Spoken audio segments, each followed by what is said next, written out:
Good morning. Happy Wednesday. Hope you guys are all well and happy. Just on my morning cardio walk now at the moment. Just getting some sun, vitamin D. I think it's about to rain. Sydney's weather's a bit crazy lately. You have some hot days, you've got some cold days. The beaches are open, the beaches are closed. So I think Sydney's a bit confusing now at the moment. But just going for a bit of a morning walk, just getting my steps up in the moment, aiming for like 20,000 steps a day. Trying to aim for 20 minutes of sun a day. So I thought, perfect time. While I'm walking, I thought I'll be talking about building a muscle during isolation. Now, I've been getting a few people messaging me on Instagram as well as Facebook, and people asking me for tips and hints how to continue to progress, how to continue to build muscle during this isolation. So, and my answer is yes, you can definitely build muscle during isolation. That's the topic we're going to be talking about today. So before we start this video, make sure you guys try and share this video out to as many people as possible. I want to try and help as many people as possible to continue to progress. The reason why I'm doing these Facebook Live videos is to make sure you guys are progressing in life, to make sure you guys are losing body fat, getting stronger, feeling healthier, make sure your energy, getting optimal health as much as possible. And that's why I'm here. So if you guys got any comments, anything on your mind during this live video or in person, please jot that below and I'll answer that as soon as possible. Anyways, let's get to building muscle during isolation. Okay, so now obviously building muscle, there's a lot of key factors that we're going to take in place. Now, a lot of coaches, we always just talk about is calories, macros, and the best training split, right? But there's so much more you got to look into it. There's so much more depth you got to look into it. Now, building muscle could be it'll take a long period of time, especially if you're a bit more advanced, okay? If you're a bit more advanced, you're going to take longer to build muscle, okay? Now, probably you watching in the end of the screen, if you've been training for at least maybe 4 to 5 years, how long has it been taking you to build muscle? How long has it been taking you to drop body fat, okay? Compared to when you first started. Probably the answer is probably taking it a bit slower, okay? Your progress was a bit slower. You saw results that weren't as quick as when you were a beginner, okay? Now, talking about beginners, if you are a beginner, building muscle, even during this isolation or in general, you will put on muscle pretty quickly, further than others. The reason why, because your body's not used to the stress. Your body's not adapted to the certain exercises as yet. So in that case, you could build muscle very, very quickly, which is awesome as well. So if you are a beginner, lucky you, this isolation could be a perfect time for you because you probably jack on a shitload of muscle, right? But for the majority of us, the advanced people, the moderate people that have been training for 3 to 4 years, we're used to the squat rack, the bench press, the deadlift, all those awesome equipments that we don't have that at our feet now at the moment due to gym closures. But I still got some good news. You can definitely still build muscle during isolation. Could the process be a bit slower? Yes. Are you going to build a shitload of muscle and lift heavy weights? Man, if you don't have the equipment, probably not. But you don't have to lift heavy to build muscle, right? You don't have to lift heavy to build muscle whatsoever. So let's get into it. Let's talk about training, okay? Training is probably going to be the benchmark for everything now at the moment. So with training, obviously, probably it depends what you guys have at home. You might have resistant bands, you might have dumbbells.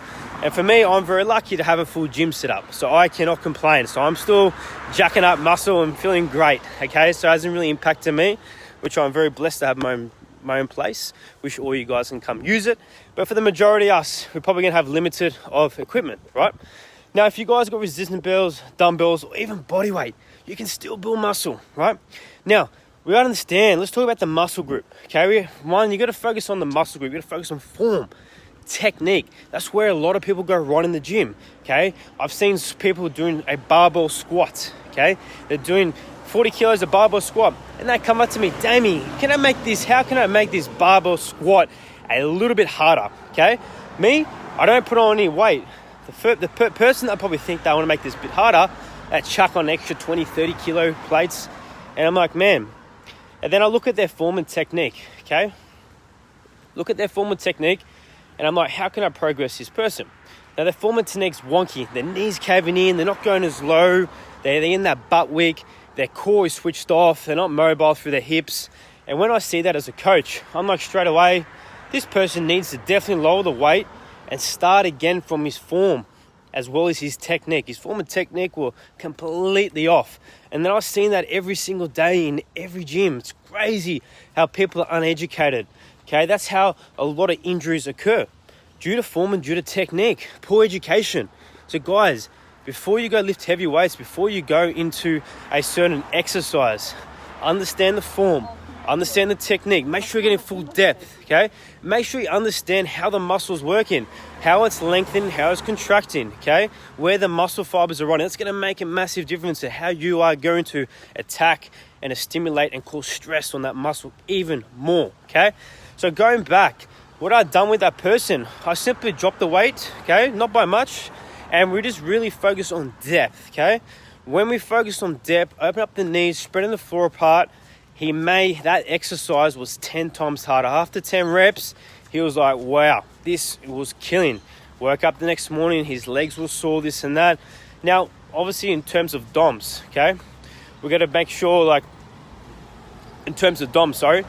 Now, that's actually a good sign that you actually stimulate the muscle. You actually work the muscle group as well, okay? It's not a big sign that you're going to build muscle, but it's a good sign that you have actually stressed the muscle. You actually stimulate the muscle as well. So he was sore the next morning, this, that. So, which is great.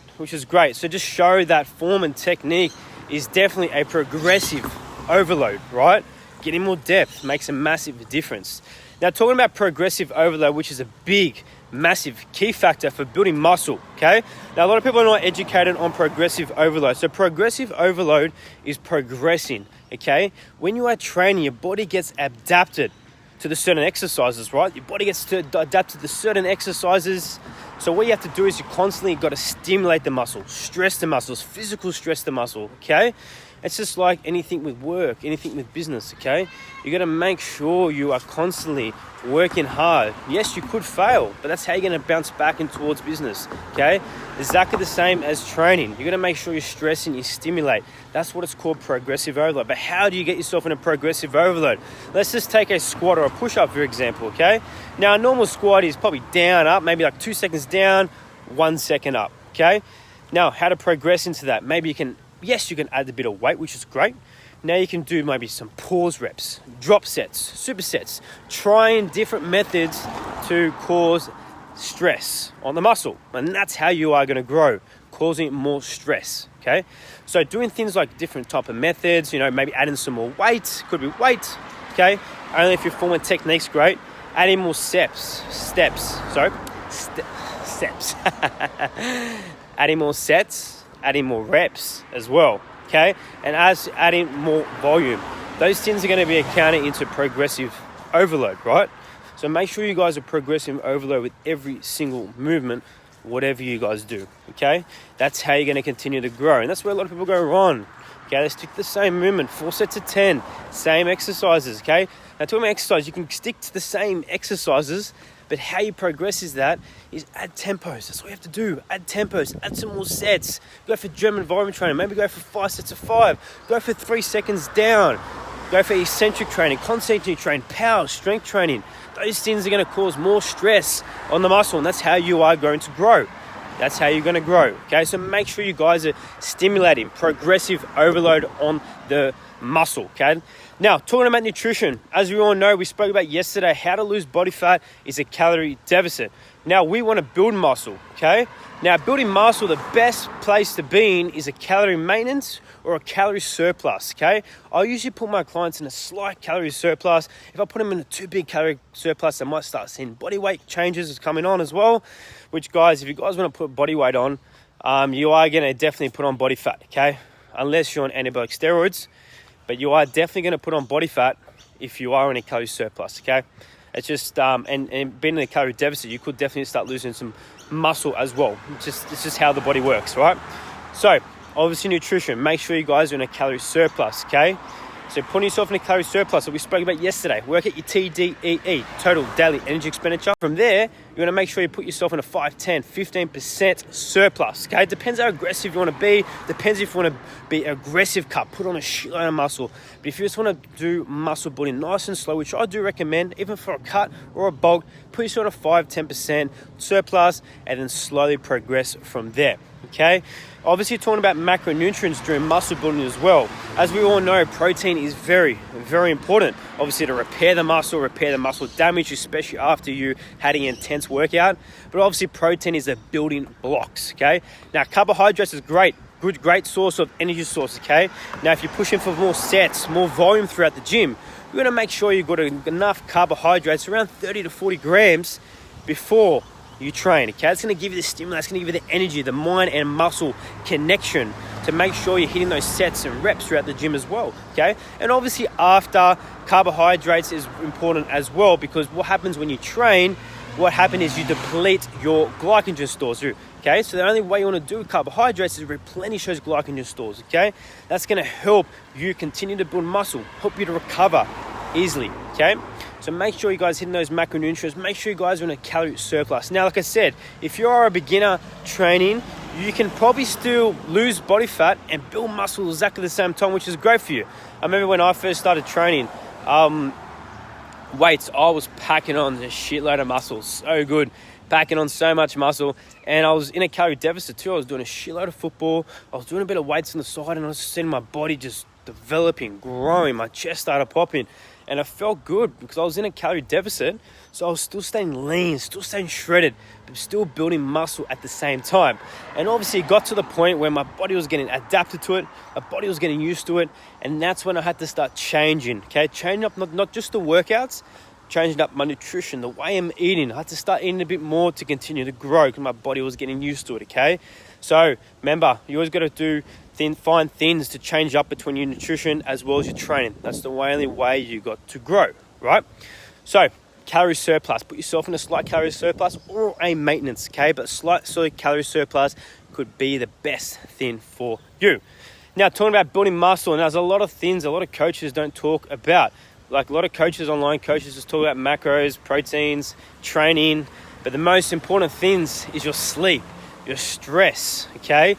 You know, those things are very, very important. How's your lifestyle? Do you have structure? How's your programming?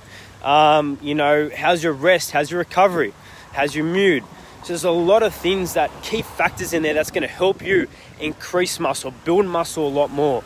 Who wants to start building muscle, losing body fat while they're stressed, while they're depressed, while their nutrition is not on point, while they have no structured program? It's the worst state to be in. Yes, you might progress, you might lose weight and might lose body fat if you're in those key factors, but it's not going to be optimal. You're not going to get the best results. You feel sluggish on the way, and most likely you will hate the process, right?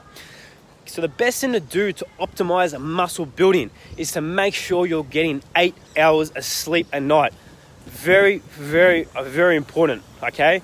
Now, I have changed a lot of people's lives. I've helped people build a shitload of muscle.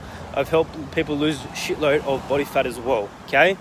Now, I moved away, apart from talking about macros, training, as well as nutrition, we actually spoke about more sleep. Now, this client wasn't getting much sleep, okay? What I did is I tried to improve their sleep, okay? Obviously, sleep and stress kind of occur as well. So we obviously fixed up her stress, where the stresses occur from, fixed up the sleep. She found her sleep getting so much more deeper, okay? Now, getting more deep sleep, it's going to optimize her health, number one. It's going to help her get a better performance with her workouts the next day, mind and muscle connection, okay?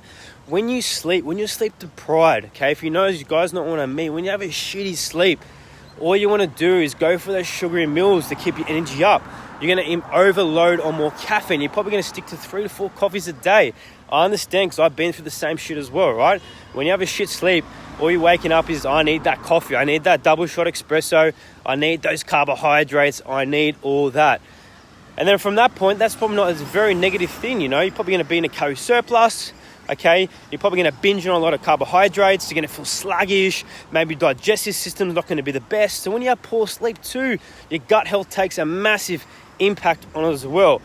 Okay, when you have a shit sleep, when you consume food, your gut health, your digestive health is not going to be able to consume all that food, to break down the food, how those protein molecules or carbs, how that's going to be transported into different organs as well. Okay, so sleep, being sleep deprived, plays a massive impact on your digestive system, your brain fog, your brain mentality as well, your performance in the gym.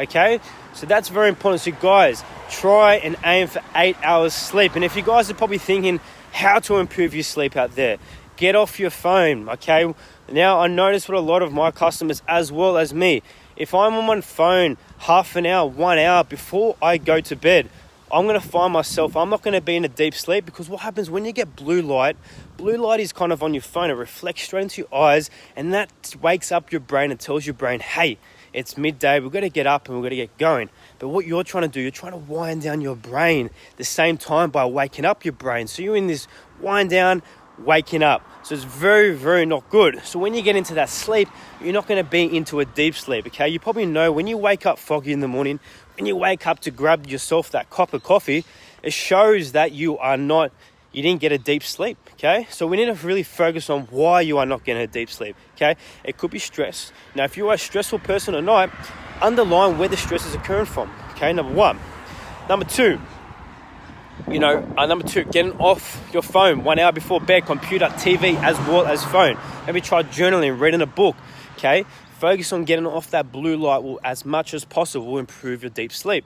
Another thing that could be is, obviously sunlight during the day, vitamin D, which I always talk about. Getting 20 minutes of sun a day is going to help you get into a deeper sleep, but also is going to help you reduce your stress levels, okay? We all know 20 minutes of sun, getting some sun, how good do you feel after? You feel relaxed. Your serotonin, your neurotransmitter in the brain goes through the roof. You're going to feel so much more relaxed. You're going to feel relieved. You're going to feel so much more happier, right? I'm getting sun now. I feel fucking good, right? So getting 20 minutes of sun a day is going to make a massive impact on your health, okay? Another thing, guys, you want to do is, if you're struggling to sleep as well, is what you want to do is carbohydrates, okay? So sometimes I give my clients 30 to 40 grams of carbohydrates before they go to bed. Now, obviously, we spoke about serotonin. When you have carbohydrates, it increases serotonin in the brain as well. Just like when you have pizza or pasta, okay? What happens when you have those carby meals? You're gonna feel happy, right? You're gonna feel happy. You're gonna feel relaxed. That's what a kind of food coma is. Food coma is kind of that carbohydrate serotonin thing. So when you get that food coma, you feel relaxed, you feel relieved, you feel happy, you feel great, right? Maybe you feel a bit sluggish in the gut because you're all the oily, the deep fried stuff like that. But most likely you're gonna feel good. You're gonna feel great. Now, having that before bed is great. Why? It's going to get you into a deeper sleep. You're going to be less stressed, and you're probably going to wake up a bit more energized, a bit more less brain fog, a bit more better brain function, and you're probably going to go into the day accelerated, ready to go. So adding those little key things can make a massive, massive difference to help you get into a deeper sleep. One more thing I like to mention as well is caffeine, okay? Caffeine is one of the huge factors in why people are sleep deprived, why people are not getting into a deep sleep. Caffeine stays in your system for 8 to 10 hours. Long time, right? 8 to 10 hours, okay? So if your last coffee at 2 or 3 p.m. in the afternoon, obviously you guys are not going to get into a deeper sleep, okay? Now, I recommend all my clients that last coffee should be at least 10 a.m. in the morning. If you're having a coffee after 12, 1, 2, you are going to get into a shit of sleep, okay? Now, as I understand, there's people out there that can have a coffee before bed and get into a sleep. My grandfather's like that, right? He has a coffee before bed.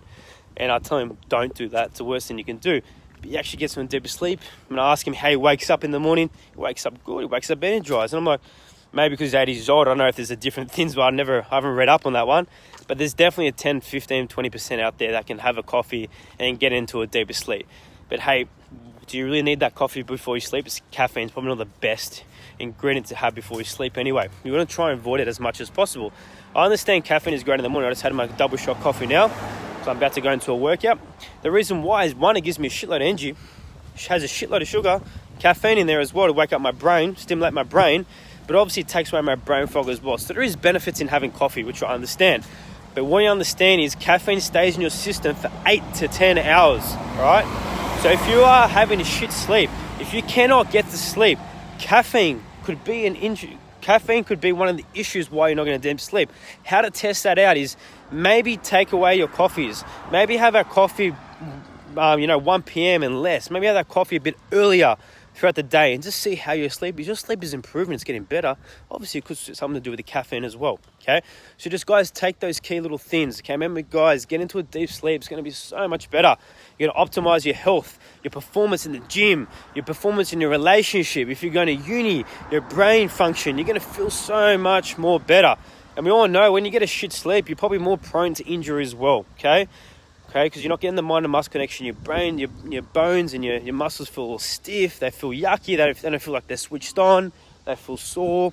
So make sure you guys aiming for your sleep. Now moving on to stress. Okay, stress is another massive key factor to why people can't lose body fat and build muscle. If you guys are watching my video yesterday, I'm going to mention this again. Like obviously when you sleep, it's going to block, when you have high stress levels, what it does is like a blockage, okay? You know when you go to the plumber, you have that blockage in the pipe?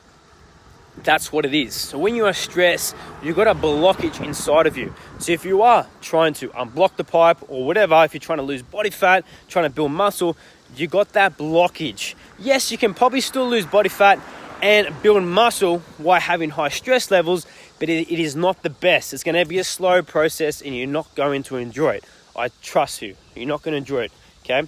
I remember when I was kind of highly stressed, moving into my personal training job, I was paying a lot of rent and I was very highly stressed and I was trying to cut down as well, right? I was trying to cut down and I wasn't enjoying it, but I put myself in a significant calorie deficit. I was doing a shitload of steps, shitload of cardio, and I was training like a beast as well. But obviously when I found I was highly stressed during that period, because obviously moving into my new job, that my skin wasn't looking good, my sleep wasn't looking good, my digestive system, my gut health were very, very poor. And I didn't understand, didn't have no education then why I was feeling this for. I'm like, why am I feeling this for?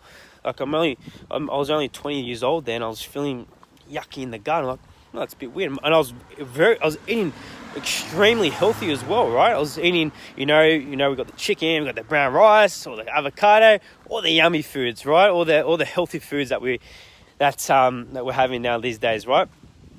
I didn't know what was going on until I came across one of my mates who was in the field. He's a bit older.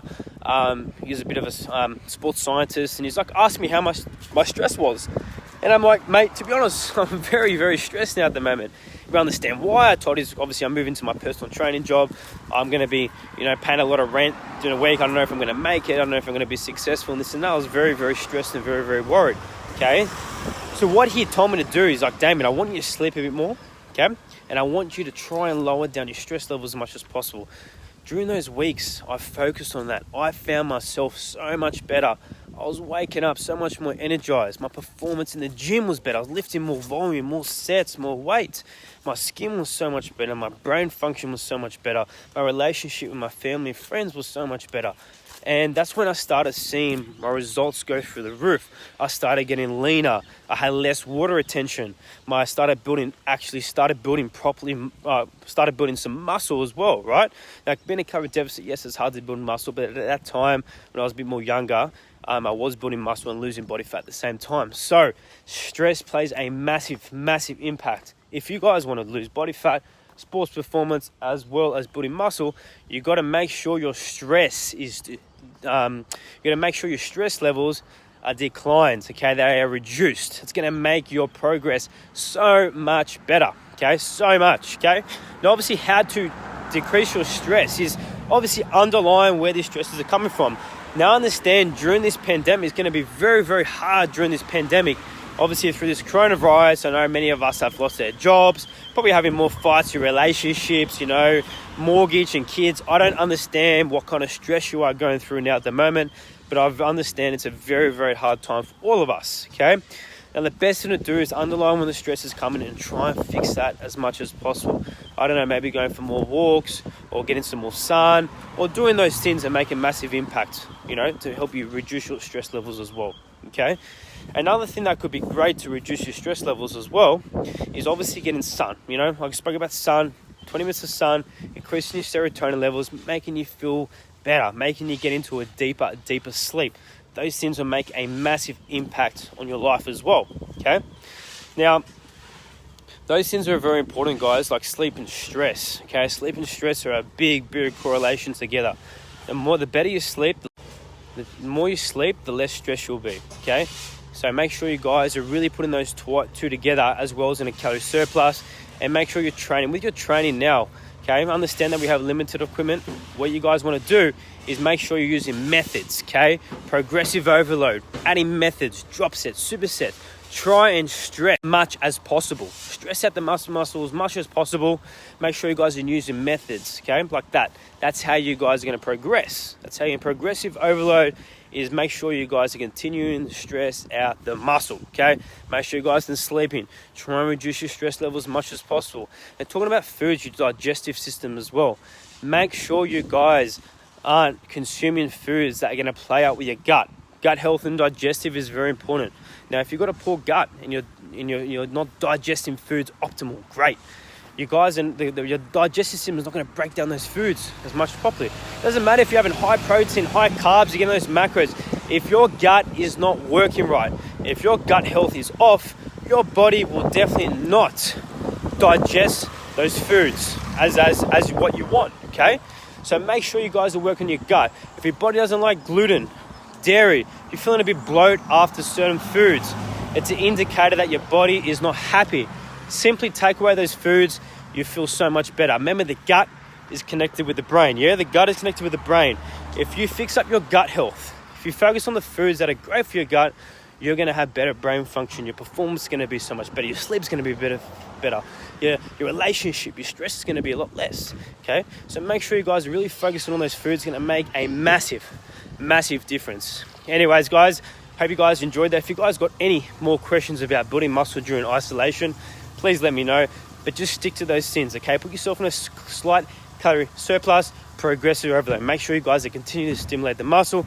Make sure you guys are getting into a deep 8-hour sleep. Reduce your stress, get some sunlight, feel good, feel great.